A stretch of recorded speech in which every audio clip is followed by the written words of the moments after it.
What's going on, guys? This is Ryan with RK Outpost, and when you let your company be taken over by activists, when you decide that virtue signaling and pandering to people is more important than actually creating content for them, when you decide to take your customers for granted, it's not going to turn out well for you. And that's exactly what we're seeing with Blizzard, especially in the face of this massive lawsuit from the corrupt state of California against Activision and Blizzard for all the things going on in that workplace. It is only going to get worse. The pandering, the virtue signaling is only going to get worse from these people. And now what we have today is getting blasted by everyone. People that think Blizzard shouldn't appeal to these identity politics, and also from the people that they're doing this to appease, because it will never be enough. You can never be woke enough for the Twitter mafia, for the Twitter mob. But Blizzard is going to try anyway, and it is going to be disastrous for them.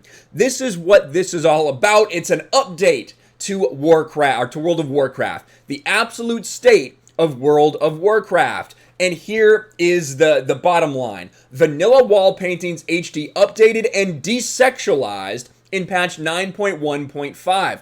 A surprise at today's patch 9.1.5 includes HD updates to a couple of very obscure paintings dating all the way back to vanilla World of Warcraft. So what we're talking, over 15 years.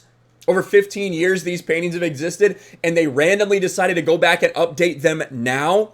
Rather than updating the graphics alone, the images have also been censored, with one merely having its sexuality toned down and the other image changed entirely. And Caleb tweets out the absolute state of World of Warcraft. This is the one that has been desexualized because we can't have that. We can't have a woman looking attractive. We can't have her showing too much cleavage. Just a little bit is fine. But no, it can't go down to the navel like that. This is what it looked like. This is what they updated it to look like. And then the next one, they just said, we can't do anything to change this. This is what it was. Now it's literally just fruit. It's literally just a painting of fruit. And this is getting blasted by people on both sides, I guess, of the identity politics argument, right? And that is why this will never work. When you spend your time and your energy and your resources on doing things like this, it won't work. And now it's blowing up in Blizzard's face. Raging Golden Eagle, they keep chasing people away while wondering why everyone's leaving. Blizzard used to be my favorite developer. Now I wish Activision would disband and fire them all so these no-talent hacks will stop destroying the legacy their betters created. From the other side of the aisle here, you got Jesse Cox. Oh, thank God. That non-existent character in the background painting owning her sexuality was exactly the thing preventing Blizzard from starting to acknowledge the employee demands and make real change in the company. And you see a lot of that from people that are very upset about the entire lawsuit against Activision and Blizzard. Blizzard, stop abusing people. We hear you. We've changed the character's name. Blizzard, stop abusing people. We hear you. We do, loud and clear, so we've changed some portraits to be less sexual. Blizzard, would you care for a free gift bag? And what this is talking about, what she's talking about when she's saying Blizzard's doing all these things to try to cover for themselves, I talked about it a little bit over on my gaming channel. I do have a gaming channel specifically for some gaming news. I do streams over there. I do videos. But when the news broke about Activision Blizzard being sued by the corrupt state of California, I had a take that was a little bit controversial, because what I said is that even though some people will do bad things, and a lot of those people were punished for doing those bad things, the point of this lawsuit is to have this public outcry against Blizzard, to get these woke people now to have more power in Blizzard. Equity is what we are talking about. Get people in power that will do things for women. That's the kind of people, the kind of like Tumblr blog shit that was going on in this lawsuit. So regardless of whatever may or may not have happened at Blizzard, and whoever actually did get punished for it, the end result is going to be that Blizzard and Activision goes even more woke. They go full on identity politics. That's what I said would happen, and it certainly seems like that's what will continue to happen. And with things like this, with wasting time doing something like this, is exactly the type of steps they're going to start taking. And they were doing it before. We saw the whole Blitzchung situation. We saw the Black Lives Matter. Oh, we got to put a square here. We got to put this in Call of Duty. All of these things, they've been playing this game for a long time, but it will never be enough for them. There's more Backlash.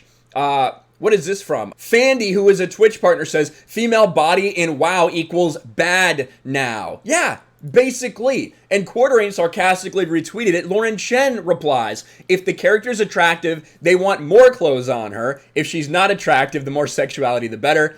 Certainly seems to be the way, isn't it? Thank God Activision Blizzard is there. They're at the forefront of ending sexism in the gaming industry. But I think that Disparu, my man Disparu, part of the Geeks and Gamers team, does stuff over on Gaming with Geeks, says this, which I think is very, very poignant. When a company starts expending resources to this rather than create content, the game company is already death spiraling. This work directly took resources that would have been used to create new stuff for players to enjoy. It is a zero-sum game. Time and budgets are limited. And that's what they are doing. They are trying to do everything they can to appease the woke crowd. This is one of the things they're doing, and it has backfired drastically. We've seen everything in the news, right? Activision Blizzard, how a frat house workplace led to a sexual harassment lawsuit. And the sexual harassment part of this lawsuit is very small, like the actual meat of it, compared to the real point of the lawsuit, which was about unequal pay and opportunities for women. That's what it was about, and there's effectively no proof of that in any way, shape, or form. So instead, they spent the entirety trying to get everybody worked up over, oh, these bad things happen. This bad thing happened 7 years ago, and this person got punished. They don't tell you that part, that this person got fired from the company. But that is what was used as ammo against Blizzard in the public eye. And then just a day ago, Activision Blizzard sued again, this time for labor violations, basically because of the way and the actions they've taken since then in handling their employees. Of course, you had this, like we talked about in the tweet. They're changing McCree's name because it was named after someone who did something bad, and we just can't have our Overwatch players playing like that. And of course, Jalen Brack stepped down as well. It has been thing after thing after thing, and now they're trying to go all of these routes to appease people, and it will never work. You will only lose your customers who actually care, your customers who are there complaining about shit in World of Warcraft right now.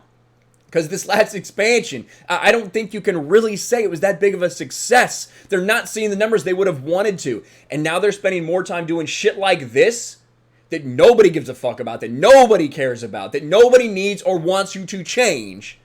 You're doing it to try to gain some points. And backfired massively, which I guess is what Blizzard deserves at this point. What do you guys think about this? Let me know in the comments below. I'm obviously still setting up my background here. It's not finalized. We're just, it's work in progress, but I had to get this video out. Let me know your thoughts in the comments below. Smash a like button, subscribe to the channel, ring the bell for notifications, share this video out there, and I'll talk to you later. Thanks for watching, everyone. And a huge shout out to my patrons. I appreciate you guys so much. Want to follow me on Twitter or Instagram? Check out the description below. You'll find links to my P.O. box and my Patreon as well. And I'll talk to you guys later.